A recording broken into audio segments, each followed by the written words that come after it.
Quoi de neuf YouTube? Ça fait officiellement 2 mois que je suis ici à Koh Phangan, mais avant de partir, je me suis dit que ça valait vraiment le coup de faire une vidéo où je t'explique absolument tout ce qu'il y a à faire ici, que tu sois digital nomade ou un simple voyageur. Peu importe, cette vidéo sera ultra bénéfique pour toi. Je vais te présenter les différentes plages où tu vas pouvoir aller, comment ça se passe sur place, les différents restaurants, les différentes activités qu'il y a à faire, que ce soit pour faire la fête ou simplement faire du sport. Et tout ça, tu vas le voir dans cette vidéo. Allez, c'est parti!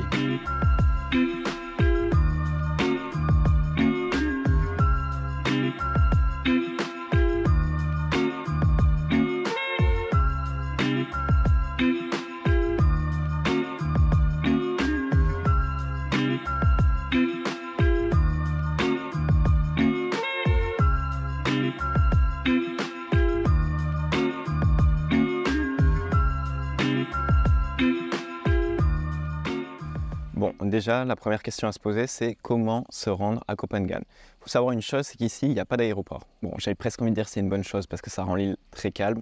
Mais du coup, si tu veux y venir, tu es obligé de prendre un bateau.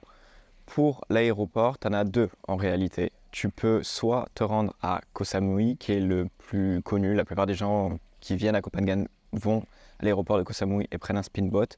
Mais il s'avère que tu peux aussi prendre l'avion jusqu'à l'aéroport de Surat Thani, qui est la plupart du temps souvent un peu moins cher, donc ça vaut le coup de regarder. Et là, même chose, il faut prendre aussi un speedboat qui t'emmène directement à Koh Phangan. Voilà, ça c'est bon à savoir. Sur la partie santé, c'est quand même un élément important. Je tiens à préciser une chose, il y a beaucoup de moustiques ici. D'ailleurs, il y en a un qui est en train de voler autour de moi, c'est en train de me tendre ces histoires. Vraiment, ils sont de partout. Ouais, sur la partie moustique, vraiment, pense à acheter du spray sur place, t'en trouveras de partout, au 7-Eleven, bref, ça c'est pas un problème. Mais le soir, quand tu sors, voire même en journée, et toujours sur toi un petit spray, tout simplement anti-moustique. Hors saison des pluies, la plupart du temps, il n'y a pas de cas de dingue, mais ça peut quand même arriver. Donc, je suis pas là pour te faire peur, mais juste protège-toi contre les moustiques, c'est important. On est dans un pays avec un climat tropical, ils sont toujours dans le coin, prêts à t'attaquer. Donc voilà, ça au moins, je t'ai prévenu. Ensuite, sur la partie visa, si tu veux venir en Thaïlande, déjà, sans visa, c'est possible. Tu as 30 jours. À partir du moment où tu poses le pied sur le territoire, tu auras 30 jours. La bonne nouvelle, c'est que ces 30 jours, ils sont renouvelables. Donc, c'est-à-dire qu'une fois que tu es sur place, par exemple à Koh Phangan, tu peux rallonger ton séjour de 30 jours supplémentaires. Pour ça, c'est pas compliqué, il suffit simplement d'aller à l'ambassade à Koh Phangan et de faire une demande. Donc, tu vas avoir 2 dossiers à remplir. Ils sont sur place, de toute façon, les dossiers, ils sont là pour t'aiguiller, donc ils t'indiqueront exactement quel dossier avoir.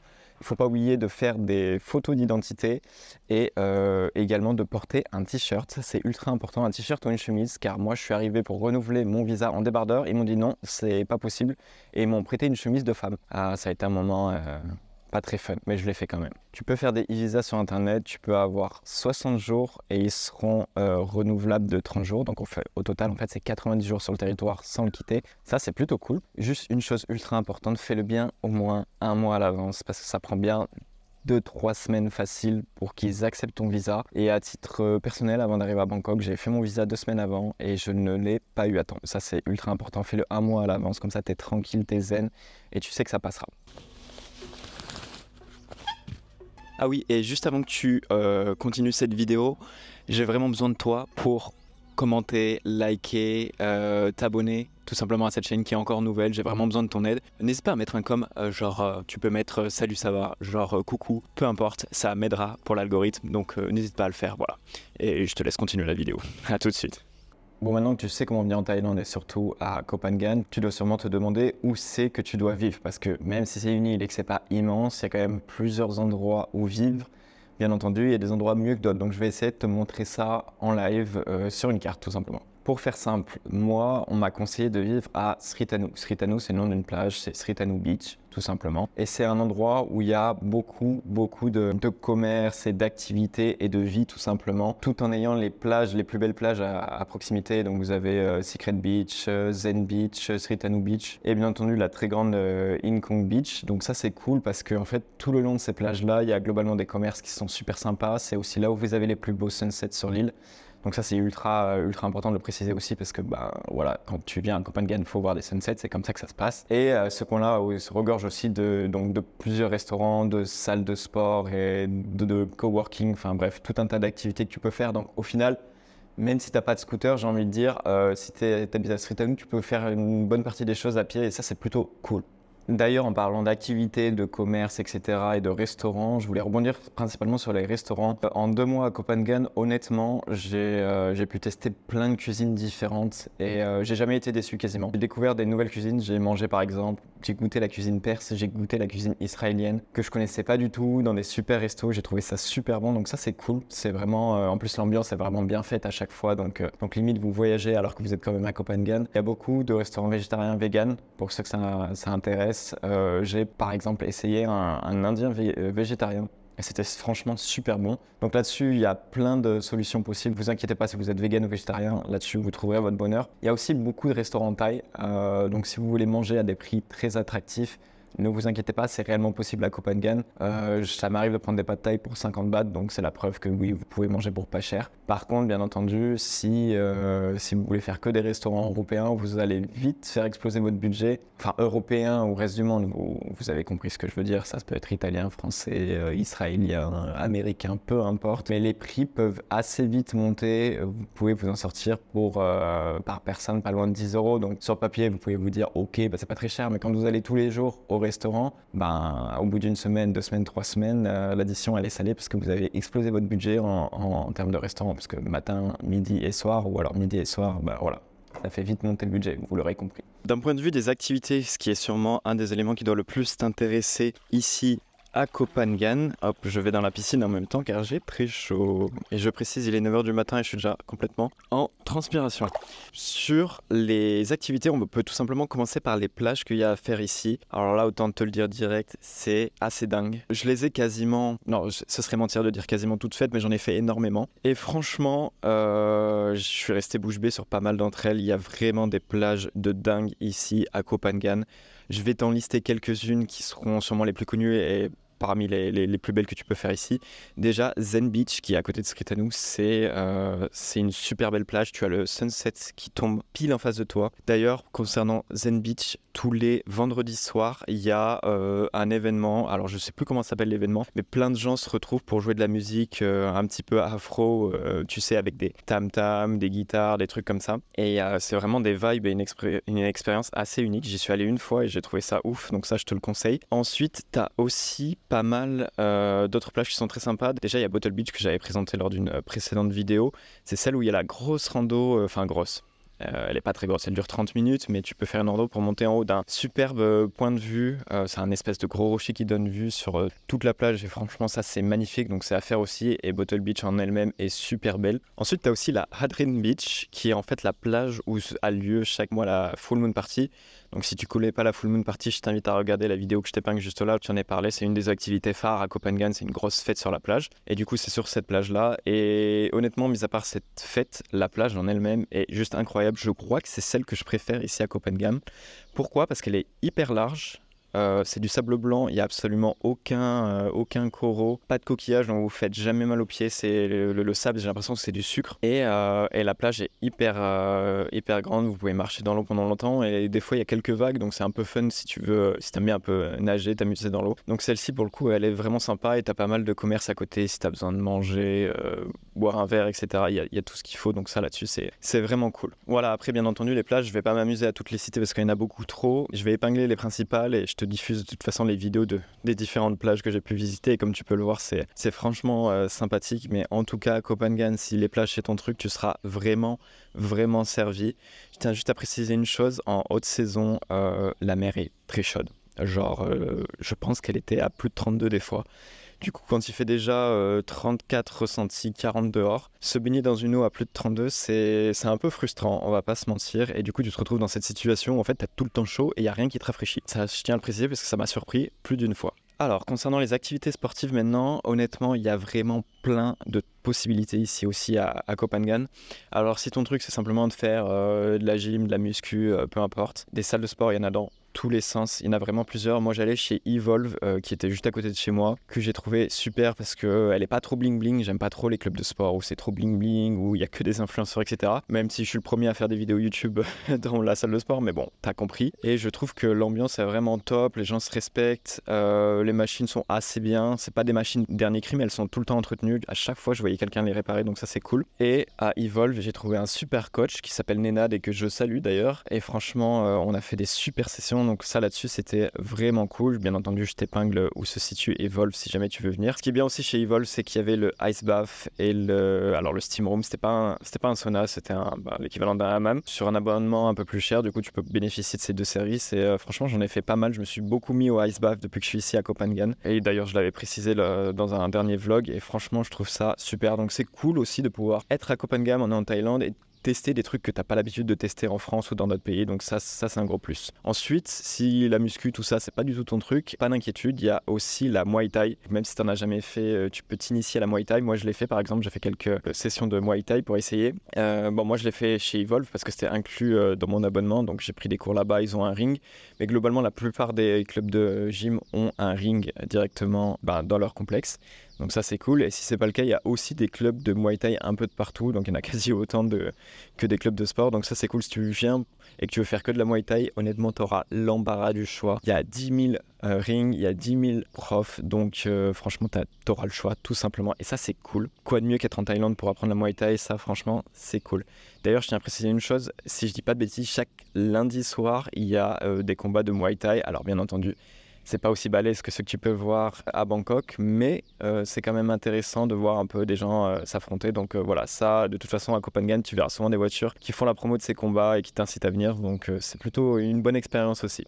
Ensuite, le gros avantage de la Thaïlande et de Copenhagen, c'est que tu as aussi des activités et des sports qui habituellement on ne trouve pas forcément sur des îles ou autres quand tu voyages, et encore moins en Asie. Par exemple, moi j'ai fait des cours de padel. Voilà, j'avais commencé à faire du padel quand j'étais aux Canaries, j'avais trouvé ça super et ça me fait plaisir de faire un autre sport autre que de la muscu ou de la natation ou des trucs comme ça. Je m'y étais mis aux Canaries et j'ai continué à prendre des cours ici à Copenhagen, et honnêtement ils ont des très bons terrains, il y a juste à réserver. J'avais un très bon coach, Salvi, que je salue. Hola Salvi, qu'est-ce que tal? Après, il y a juste un petit bémol, c'est que je trouve que les coûts d'un cours de padel et de la location du terrain de padel plus les raquettes ici à Copenhagen, c'est assez cher. Moi, je crois qu'au total, je payais 2200 ou 2300 bahts pour 1 heure de cours avec le coach. Et en plus, en fait, il fallait que je paye la location du terrain plus ma raquette. Donc, en fait, en cumulé, 2200-2300 bahts, c'est quand même un certain montant. Alors, certes, ça reste moins cher a priori qu'en France, mais pour la Thaïlande, pour Copenhagen, c'est franchement cher. On va pas se mentir, donc là, c'est le seul bémol que j'ai trouvé. Après, ils ont le monopole. C'est le seul club de padel qu'il y a. Donc, j'ai fait le dos rond et j'ai fait mes cours tranquillement et j'étais content de faire mes cours. Mais voilà, je tiens à préciser, si t'es un fan de padel et que tu veux prendre des cours, c'est un peu plus cher ici. Il y a aussi pas mal de rando que tu peux faire ici à Copenhagen. Alors, pour être sincère, j'en ai fait une grosse. C'est celle qui mène jusqu'au point de vue de Bottle Beach, que j'ai adoré. Bon, c'est assez éprouvant parce qu'il fait super chaud, donc il faut bien penser à prendre de l'eau. Il ne faut pas chercher à faire des randos de 6 heures parce que vraiment c'est injouable. Mais voilà, il y a pas mal de randos que tu peux faire ici. Donc si tu aimes les beaux paysages, tu seras aussi servi ici à Copenhagen. Tu peux faire beaucoup de randos, donc c'est cool, c'est franchement cool. Il y a aussi Wildwood Beach Fitness où j'ai pu passer 2 journées au total. J'avais d'ailleurs fait une vidéo dédiée concernant cet endroit. Honnêtement, c'est typiquement le genre d'endroit que j'aime fréquenter quand je pars sur des îles. Et franchement, ça, c'est un réel plaisir de pouvoir découvrir des endroits comme ça. Donc ça, pareil, si t'es dans le coin, je t'invite vraiment à faire un tour là-bas si t'aimes la muscu, bien entendu. Mais si t'as aussi envie de passer un bon moment, ils font aussi à manger, etc. Donc voilà, ça vaut vraiment le coup. Bon, maintenant que je t'ai montré ce truc de ouf qu'est Wildwood Fitness, je peux aussi parler des autres activités non sportives que tu peux faire ici à Copenhagen. Alors comme je l'ai précisé juste un peu avant, Copenhagen c'est ultra connu pour la Full Moon Party, qui est vraiment une très grosse fête qui a lieu donc à chaque pleine lune. Où vraiment, bon là c'est la beuverie, j'y suis allé une fois, je suis resté 2 heures, moi c'est pas mon truc, je crois que ça y est, je suis trop vieux pour ça. Mais c'est vraiment la grosse fiesta sur la plage jusqu'à 5-6 heures du matin. Donc c'est une expérience à faire, j'ai envie de dire. Mais voilà, ça dépend de ton âge et ton envie de faire la fête. Voilà, au moins ça c'est dit. Bien entendu, il faut pas oublier une chose, pour tous ceux qui aiment fumer l'épice, et vous m'aurez compris, vous voyez très bien de quoi je veux parler, hein, la petite feuille verte là. Tout ça c'est légal en Thaïlande, donc bien entendu il y a des shops tous les 200 mètres. Je le précise parce que ça peut être un peu étonnant au début quand on arrive, on se dit waouh, mais il y en a autant que ça. Mais voilà, il y a un vrai truc, depuis que c'est devenu légal, il y en a dans tous les sens. Donc là-dessus, si c'est un truc qui t'intéresse, littéralement, il y en a de partout, dans tous les sens en Thaïlande. Voilà, au moins c'est dit. Après, tu as aussi d'autres endroits assez fun pour faire la fête, ou du moins faire des sunsets avec un peu de musique, que ça soit à électro, techno, etc. Moi, un de mes spots préférés, c'était le Amsterdam Bar que j'ai trouvé genre incroyable. Mais tu as aussi d'autres spots très sympas que je te mets à l'image et que j'ai franchement adoré. Honnêtement, à Copenhague, les spots pour voir le sunset, écouter de la musique, boire une petite bière, il y en a plein. Et c'est dur de les classer tellement c'est beau en fait. Tellement c'est beau, tellement ils sont cool. En plus, la plupart d'entre eux, c'est pas forcément si cher que ça. Enfin, moi, je crois que c'est la partie que j'ai préférée à Copenhague, c'est de pouvoir faire des sunsets dans des lieux aussi dingues que ça, avec une vue aussi dingue. Donc ça, pour le coup, c'est Copenhague, je te kiffe. Rien que pour ça, voilà. Et après, classique, on est en Thaïlande. Tu peux aussi, comme d'hab, faire des massages. Pour info, les massages, c'est vraiment pas cher en Thaïlande. Un massage complet du corps, ça va te coûter l'équivalent de 10 €. C'est tout, pour 1 heure. Donc honnêtement, s'il y a autant de gens qui vont faire des massages, c'est surtout que c'est pas cher en fait. C'est vraiment pas cher en Thaïlande. Donc ça, c'est aussi cool. Profiter de se faire masser, surtout si tu viens ici pour faire beaucoup de sport. Quel bonheur c'est de pouvoir te faire masser après une séance de sport ou autre pour améliorer ta récup. C'est vraiment cool. Donc ça, là-dessus, tu seras complètement servi. Et enfin, si tu es digital nomade et que tu regardes cette vidéo, je tiens à te rassurer, sur la partie coworking, il y en a une tonne. Il y a plein d'endroits où bosser ici à Copenhague et ça, j'ai trouvé ça génial. Déjà, je tiens à préciser une chose, c'est que le Wi-Fi est bon de partout. Dans mon logement, j'étais à 600 mégabits par seconde. Alors, je ne sais pas si ça te parle ou pas, mais même en France, 600 mégabits par seconde, je suis très heureux quand je l'ai. Donc, le réseau ici en Thaïlande est vraiment fou. Donc ça, c'est cool. Moi, j'étais au Hustle Club Coworking que je t'ai présenté lors de mes vlogs. Honnêtement, j'ai jamais été autant productif dans un coworking que là-bas. Déjà, il y a une piscine à côté, donc c'est super. C'est cool, tu peux venir un peu en avance pour profiter de la piscine. Les bureaux sont top, les chaises sont top, le staff est top. Il y a bien entendu la clim, tu te sens bien, les gens sont respectueux. Donc ça, franchement, gros kiff là-bas. T'en as aussi plein d'autres où tu peux aller. T'en as un avec vue sur la mer, tout ouvert. Enfin, des coworking, il y en a de partout. Et les cafés, la plupart des cafés acceptent aussi les digital nomades, ils sont ok pour que tu viennes bosser avec ton ordi. Donc on va dire c'est digital nomade friendly ces endroits-là et ça fait franchement plaisir d'avoir plein d'endroits différents pour pouvoir travailler. Donc ça c'est vraiment cool. Si t'avais une crainte par rapport à ça, ne t'inquiète pas, tu vas pouvoir travailler de la meilleure des manières ici à Copenhague. Hold me close till I get up. Time is barely on our side. I don't wanna waste what's left. The storms we chase are leading us, and love is all we'll ever trust. Yeah, no, I don't wanna waste what's left. And on we'll go, through the wastelands, through the highways, till my shadow turns to sun rays. And on we'll go, through the wastelands, through the highways. Et voilà, on arrive sur la fin de cette vidéo. En tout cas, j'ai peut-être pas tout abordé à Copenhague, même si j'ai quand même parlé de la majorité des choses. N'hésite pas à me questionner en commentaire directement. Je réponds très vite aux commentaires. Donc si jamais tu as un doute, une question sur Copenhague, n'hésite pas, tu vas directement dans les commentaires et je répondrai très vite. J'espère en tout cas que ça t'a plu. N'hésite pas aussi à liker, partager cette vidéo, t'abonner, c'est ultra important, ça soutient la chaîne. Pour info, je pars très prochainement en direction des Philippines. Je t'en dirai un peu plus là-dessus, bien entendu, en arrivant là-bas. J'ai trop hâte d'y aller parce que pour le coup, les Philippines, c'est un endroit qui est super connu pour ses magnifiques plages, etc. Mais en tant que digital nomade, j'ai pas vu un contenu énorme là-dessus. Peut-être pour des raisons évidentes, on va voir. Mais j'ai assez hâte de créer du contenu là-bas et de te donner mon feedback sur les Philippines. En tout cas, je te dis à bientôt, porte-toi bien et à la prochaine. Ciao!